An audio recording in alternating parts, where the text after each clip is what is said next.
Welcome to the online meeting of Wisdom Centre Romsey's Christian Meditation Group. My name's Fiona and I've put together the readings and reflections for us this evening. Enjoy meditation and thank you for being with us.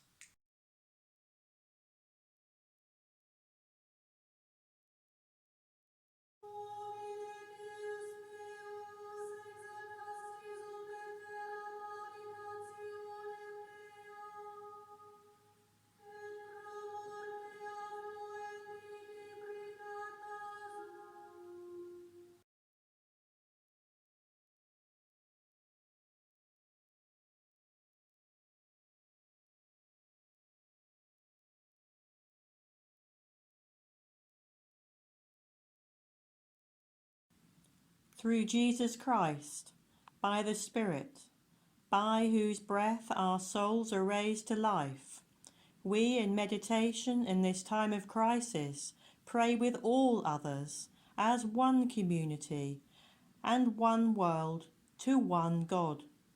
We unite with our brothers and sisters of all world traditions.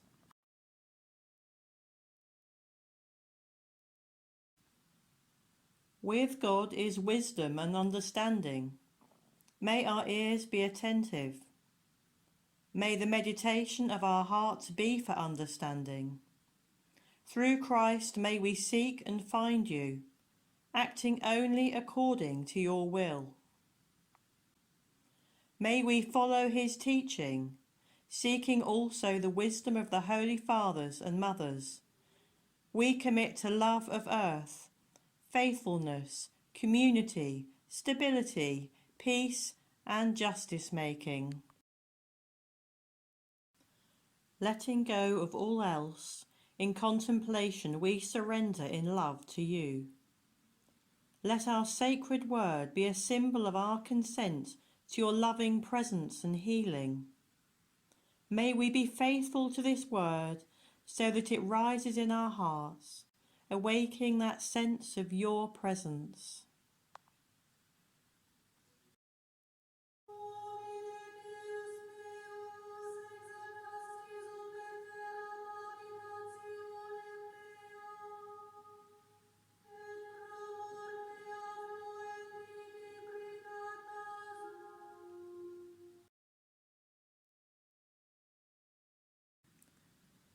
For our Lenten fast this year, we have been presented with restrictions to our personal freedom.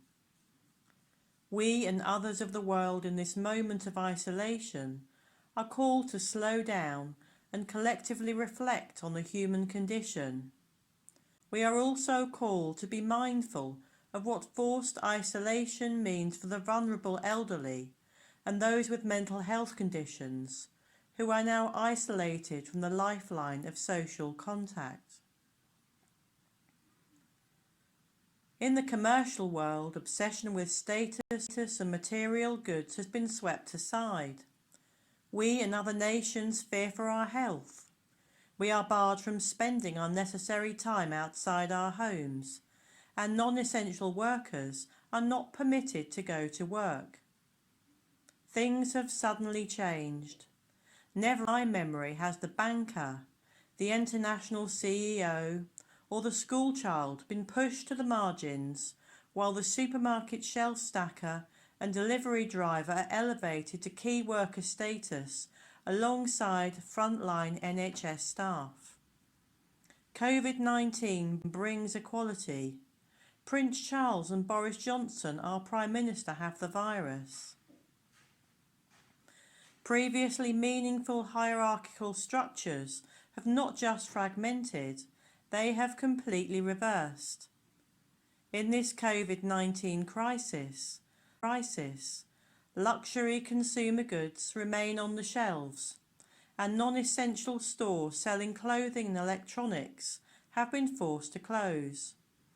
Outside the supermarket, people of all backgrounds queue up, strictly 2 meters apart, to buy toilet tissue. The readings for this Sunday, 29th of March, are uncannily appropriate. The Lord shows the prophet Ezekiel a valley of bones. Here, in desolation, The spiritually dead of God's people, Israel, are called to hear the word of the Lord, to hear the word of the Lord. In coming to know the Lord, the dead are alive once again with God's Spirit in them, and are called to act and turn back to God, to both fulfill his purposes and to seek redemption.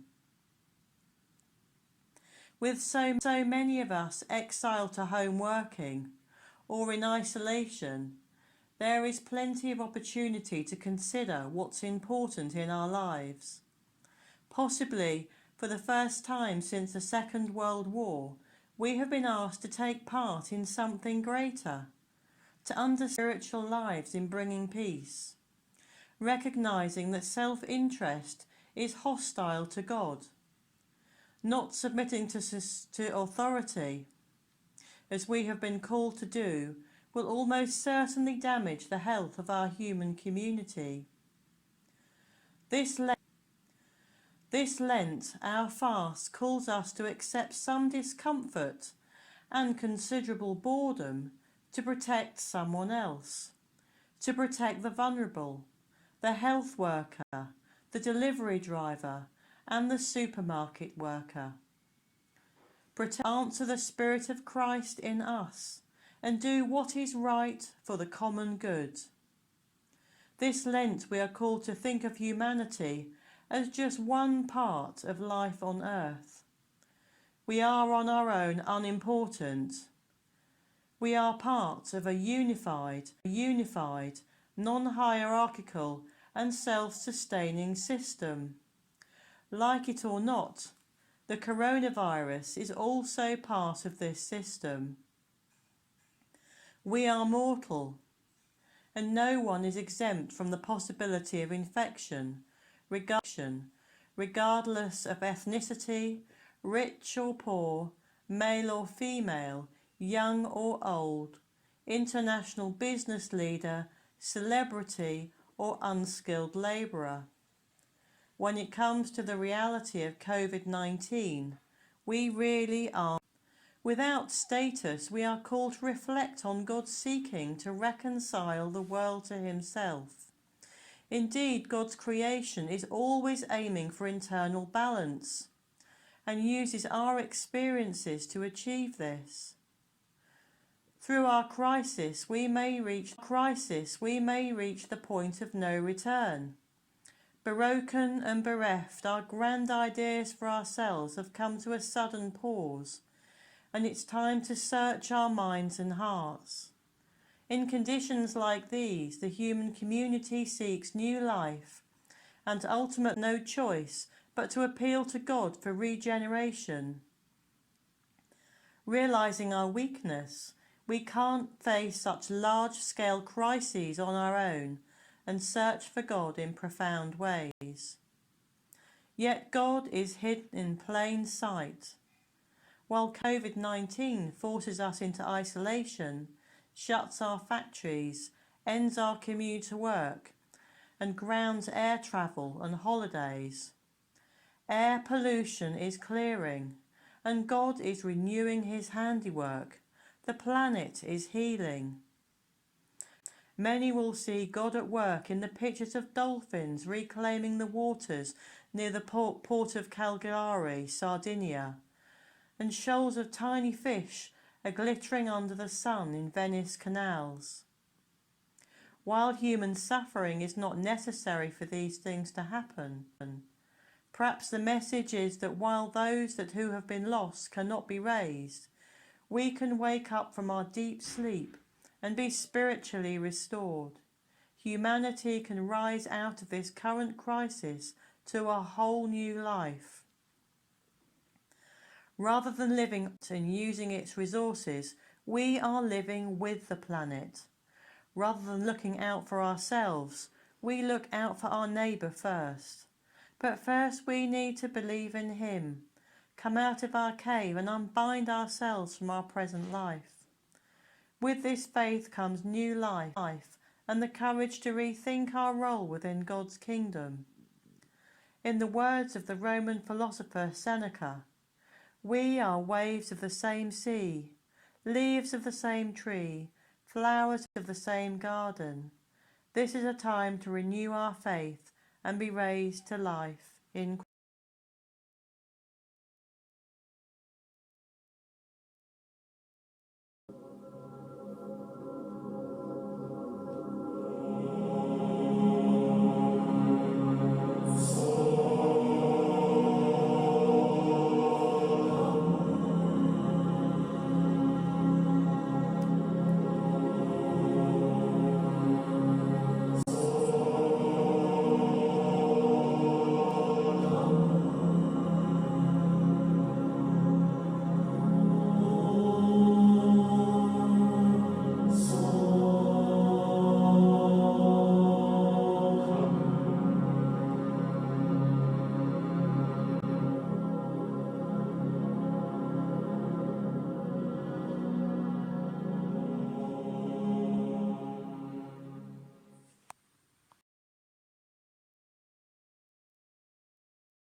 reading from Dark Night of the Soul by St. John of the Cross.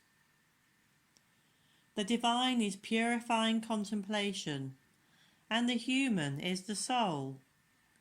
The divine lays siege upon the soul in order to make her new and to make her divine, stripping her of habitual affections and attachments to the old self, to which she had been reconciled. The divine disentangles and dissolves her spiritual substance, absorbing it into deep darkness. In the face of her own misery, the soul feels herself coming undone and melting away in a cruel and spiritual death. Man says the soul feels as if she herself were coming to an end. David calls out to God, "Save me, Lord, for the waters have come in, even unto my soul. I am trapped in the mire of the deep. I have nowhere to stand. I have come unto the depth of the sea, and the tempest has overwhelmed me. I have laboured in my cry. My throat has become raw, and my eyes have failed while I hope in my God."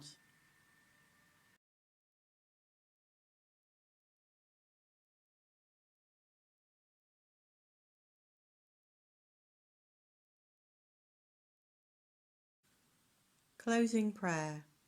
Through Jesus Christ, by the Spirit, by whose breath our souls are raised to life, we, in meditation in this time of crisis, pray with all others as one community and one world to one God. We unite with our brothers and sisters around the world. Moments of your personal prayer follow. Amen.